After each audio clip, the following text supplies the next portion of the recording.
Today's work had 3 stages to it, and each one was more important than the previous, and also more difficult.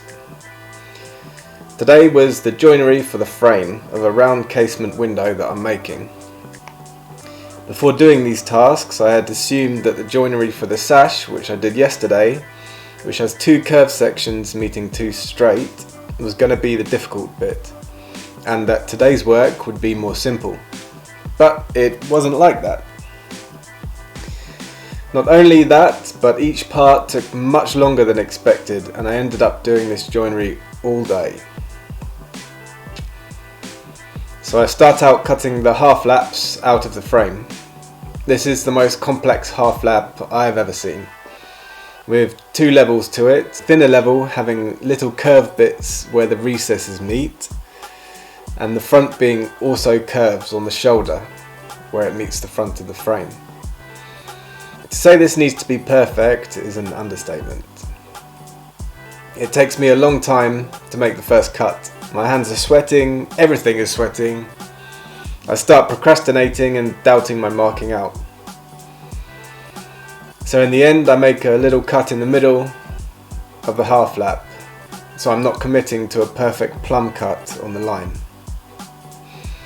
I make a few cuts and get into the groove of it, and things start to become a bit more enjoyable. I find that singing whilst cutting helps take away my thoughts about messing the whole thing up. I chisel out the bulk of the joint and start to move on to the more fine edges. This is where my YouTube browsing starts to pay off. A while ago I saw Dusty Lumber Co. using a block of wood as a guide to chisel straight up and down. I'm sure he didn't invent this, but that's where I saw it. I decided to give it a go, and it made a massive difference. Chiseling at 90 degrees suddenly became really easy. This really makes the rest of the day go so much more smoothly. At the end of the day, I actually realised that all the work probably could have been reduced and made way more accurate by just cutting the half laps with a router. I use a router for almost every part of the window, so I'm not sure why I didn't think of using it before for this. Or maybe that is the reason why I didn't think of it. I just want to use different tools apart from the router every now and then. Anyway, next time I'm going to utilise the router a lot more for the joinery of these casement windows and see how that improves things. Cutting the tenons on the straight sections, that's next. These have a curved shoulder, but I managed to make a nice guide using an offcut from the sash. Again, taking from Dusty Lumber Co., I use a guide to chisel up and down.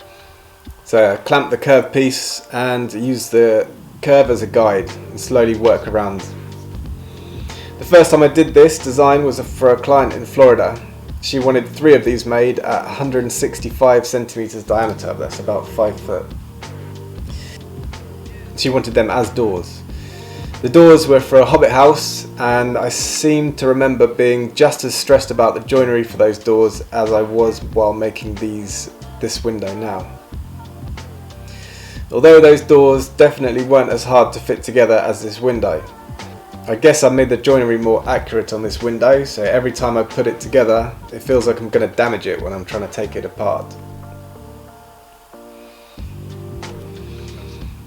The final cuts are the most difficult.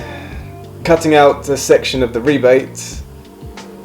It's a small cut, but it's critical, and it's really difficult to make perfect. So I make this joint in 3 parts. I'm not sure I have the confidence to make it all at once. Making it in 3 means that I first cut the half lap, then I slide it into place, make sure it fits, then I can accurately transfer the next cut where it needs to be. I then do the curved shoulder, as we just saw, and I can put the style slightly further into the frame now. And then the piece I need to cut out can be accurately marked onto the style. It takes a long time, but when making things by hand it's difficult to know exact shapes until they're right in front of you. After loads of minor changes, trying to get the pieces to fit together, I finally manage it.